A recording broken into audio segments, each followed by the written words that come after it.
a food processing company, 110 employees, over 20 years in business.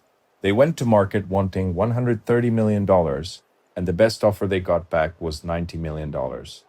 They fired their investment banker, killed the process, and spent the next few months wondering if they'd wasted a year of their lives. Then they called me. I walked the facility, sat with the management team, and told them on day one that I thought we could sell this business for $230 million. They looked at me like I'd lost my mind.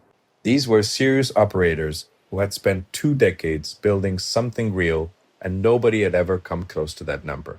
12 months later, we closed at $240 million, all cash, no earnout, 45 days from LOI to close.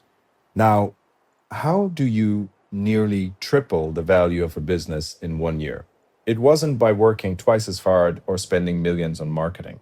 In fact, the single biggest move came from a hire most owners would never think to make, and a stupidly simple floor plan change that unlocked $13 million in pure profit almost overnight. I'll get to exactly what those were in a few minutes. But more importantly, I'm going to show you the exact move we made that caused a massive PE firm to panic bid $20 million over their own ceiling. If you don't know how to play this game, you're leaving 30 to 40% of your business's value on the table. Here's exactly what we did, every lever we pulled, and why most sellers never see a number anywhere close to this. When most owners get a low offer, they blame the market, blame the banker, or conclude the business just isn't worth what they thought. That's the wrong diagnosis, and it leads to the wrong decisions. When I walked in, I wasn't looking at a business worth $90 million. I was looking at a business with 3 specific, fixable problems, dragging the number down. I've spent 15 years on the buy side evaluating acquisitions, and these 3 patterns show up in almost every deal where the seller leaves money on the table. The first was the process itself. Their previous sale attempt was essentially a single buyer process. One serious offer came in, and because that buyer knew there was no competition, the price reflected it.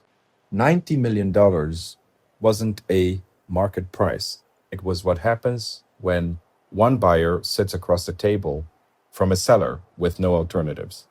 Competition doesn't just raise the number, it changes the psychology of everyone in the room. Without it, you're not negotiating, you're accepting. The second was owner dependency in sales, and this one is brutal from a buyer's perspective. One of the owners was running the entire sales function personally. Every meaningful customer relationship ran through him. Nobody was behind him, no transition plan, no system. When a buyer looks at that setup, they don't see a sales organization. They see a single point of failure with a retirement date attached to it. The revenue doesn't belong to the business. It belongs to a person who's about to leave. That risk gets priced in hard. The third was the financial picture. The business was doing $12 million in EBITDA, and it had been flat. When you hand a buyer a flat historical chart and then show them a hockey stick projection for the next 3 years, they don't believe the projection. What they do instead is build that uncertainty into the deal structure. Earnouts, seller notes, working capital adjustments.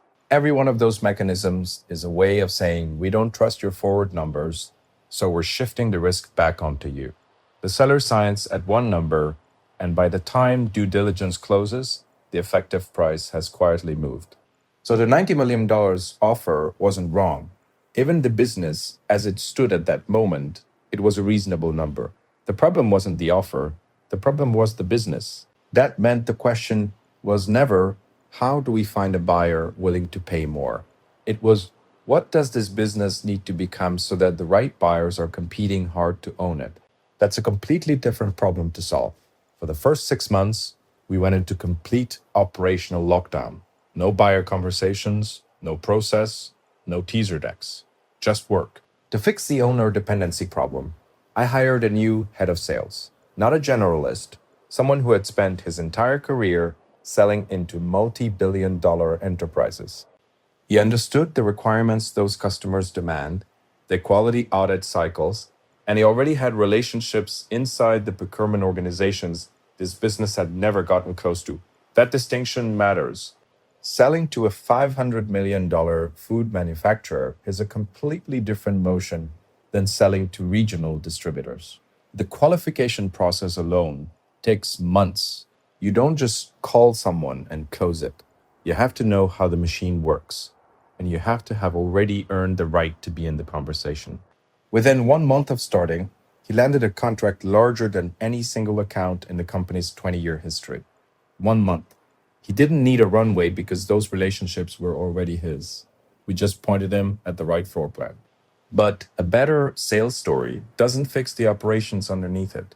If you can't deliver at the volume a large enterprise expects, the contract you just won becomes the fastest way to lose your reputation. So I walked the floor looking for the constraint. It didn't take long to find it. The warehouse layout was routing product flow through a single choke point, and the main processing equipment was running well below what it was physically capable of. Available capacity was sitting there unused, not because of a labor problem or a demand problem, but because the facility layout was fighting itself. We relocated the warehouse to open up the flow. Over 30 days, we measured available capacity at every station with precision, not estimates. Actual throughput tracked daily against what the line was supposed to produce. We built dashboards connecting sales, manufacturing, and purchasing in real time, so they could stop running off separate spreadsheets and start making decisions on actual data. Without touching pricing on the revenue side or renegotiating any input costs, we dropped an additional 5% of revenue straight to the bottom line. EBITDA moved from $12 million to a $25 million run rate inside 6 months. That's not a financial model. That's what the business actually earned once it stopped fighting its own layout. But here's the catch. A buyer isn't just going to take your word for a sudden spike in earnings. When a buyer sees EBITDA double in 6 months, their immediate reaction is suspicion. They think it's a temporary blip, or worse, that you engineered the numbers to look good before a sale. To get them to pay for that growth, we had to build what I call a stress test proof story. And we did something so aggressive with our financial data that our lawyers actually warned us it could backfire. The aggressive move was commissioning a preemptive quality of earnings audit. Normally, the buyer hires an accounting firm to audit your books during due diligence, looking for reasons to cut the price. We flipped the script. We hired an independent firm to audit our own financials from the ground up before we ever spoke to a buyer. They found one issue with the inventory valuation methodology. We fixed it. By the time the first buyer sat down with our financials, we handed them a clean, independently verified set of numbers with no surprises inside them. We took away their biggest weapon before they could draw it. Then we built a 3-year business plan, and the design principle was simple. Every major milestone had a visible proof point that existed in the world before we opened the process. Not we expect to win a large enterprise customer by the third quarter. A large enterprise customer was already in their quality qualification cycle, auditing the facility, running test batches 2 months from signing. That's not a forecast. That's a fact with a timeline attached to it. Any buyer's diligence team could call that customer's procurement contact and confirm exactly where they were in the process. We did the same with the inorganic growth story. I identified 2 companies in adjacent product lines and began preliminary acquisition conversations with both. Not signed deals, preliminary conversations documented. Buyers had a specific, actionable path to grow the business beyond the organic story. With named targets they could research independently. The data room got the same treatment. Every document went through an M and a lawyer before any buyer saw it. Not reviewed after a buyer flagged a problem, but reviewed in advance so the problem never surfaced. Contracts with clean assignment language. Environmental compliance complete. Employment agreements structured correctly. Every question a serious diligence team would ask had a document already waiting for it. Due diligence in most transactions runs 90 to 120 days. When you remove the problems before they can find them, that process compresses fast. We had a real business with numbers that held up under scrutiny and a credible forward story grounded in evidence. The only question left was who should buy it. Here's something most investment bankers won't tell you. because most of them don't actually know it. Private equity is not the ceiling. PE firms buy businesses on a financial model. They underwrite the cash flows, apply a multiple, stress test the downside, and arrive at a number that works for their fund math. That number has a hard ceiling because above it, the deal stops making sense for their investors. Strategic buyers don't have the same constraint. When a strategic acquires a business, they're not buying cash flows in isolation. They're buying what those cash flows become when plugged into something they already own. The revenue increases because they can cross-sell. The costs drop because they can share infrastructure. That synergy value sits on top of the standalone valuation, not inside it. The strategic buyer in this deal was a European company with existing US operations.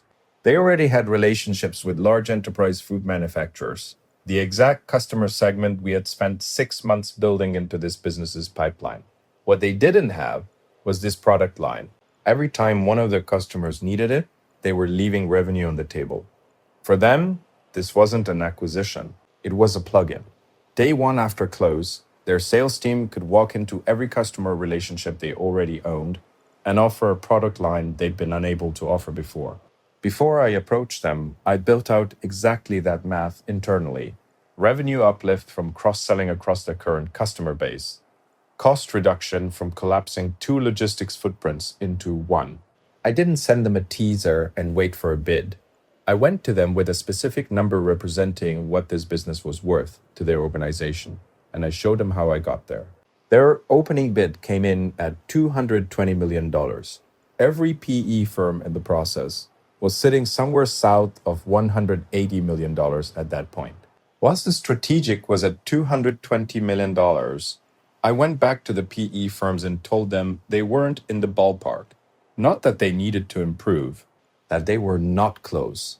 When a PE firm hears that a strategic is meaningfully ahead and the seller has a clean, verified business with no due diligence risk, they face a choice: sharpen their pencil hard or lose the deal. One of them sharpened. The final bid came in at $240 million from a PE firm, $20 million above the strategic's opening position. The strategic's presence didn't just anchor the price. It forced a number the PE market would never have produced on its own. Now, getting a $240 million bid is incredible. But this is the exact moment where 70% of business owners lose everything. They sign the LOI, pop the champagne, and think they've won. What they don't realize is that between signing and closing, buyers have 3 highly predictable ways to quietly claw back millions. If you don't know how to block these, you're going to get retraded at the closing table. Roughly 70% of deals get retraded between the letter of intent and the closing table. The seller signs at one price and closes at a lower one. The mechanisms are almost always the same. 3 things. The first is the EBITDA dispute. A buyer's diligence team comes in and starts reclassifying expenses, challenging add-backs, and questioning revenue recognition. They arrive at a lower EBITDA number than what the LOI was priced on, and they use that gap to justify a price reduction. If you didn't commission an independent quality of earnings before the process started, you're arguing your own math against a team of accountants who've done this 100 times. You lose that argument more often than not. Because we ran our own audit before going to market, we handed them clean numbers on day one and neutralized this entirely. The second is the working capital adjustment. Almost every LOI includes a working capital peg, a target level of working capital the business is supposed to have at close. If that peg isn't defined precisely, the buyer defines it for you at closing. I've watched buyers reclassify accounts receivable, call inventory obsolete, and shift payables assumptions in ways that move the effective purchase price by millions. We block this by defining the working capital peg in the LOI at the general ledger account level. 16 specific accounts, listed by name, added up on closing day. No interpretation, no rule to argue, pure arithmetic. The third is the earnout. When a buyer isn't fully confident in your forward projections, they shift part of the price into future payments tied to post-close performance. It sounds reasonable until you understand the mechanics. The buyer controls expenses after close. They can add headcount, increase management fees, front-load capital expenditures, all of which depress the EBITDA the earnout is measured against. You become an unsecured creditor of a business you no longer run, chasing a number the other side of the table controls. Roughly 70% of earnout clauses never pay out a single dollar. On this deal, we refused to accept any earnout. Because our growth story was backed by verifiable customer contracts, we demanded and got 100% cash at close. Due diligence closed in 45 days. The price that signed was the price that closed. The $90 million offer was accurate. For the business they had on that day, it was a fair number. The $240 million close was equally accurate for the business we built over the 12 months that followed. These owners spent 2 decades creating something real. The gap between what they were told it was worth and what it actually sold for came down to preparation, operational work, and understanding precisely how a buyer thinks before they ever walk through the door. If you're doing $5 to $30 million in EBITDA and you've been handed a number that doesn't sit right, go to getdealflow.ai, link in the description below, and take the exit readiness assessment. Find out what's actually holding the value down before you go to market.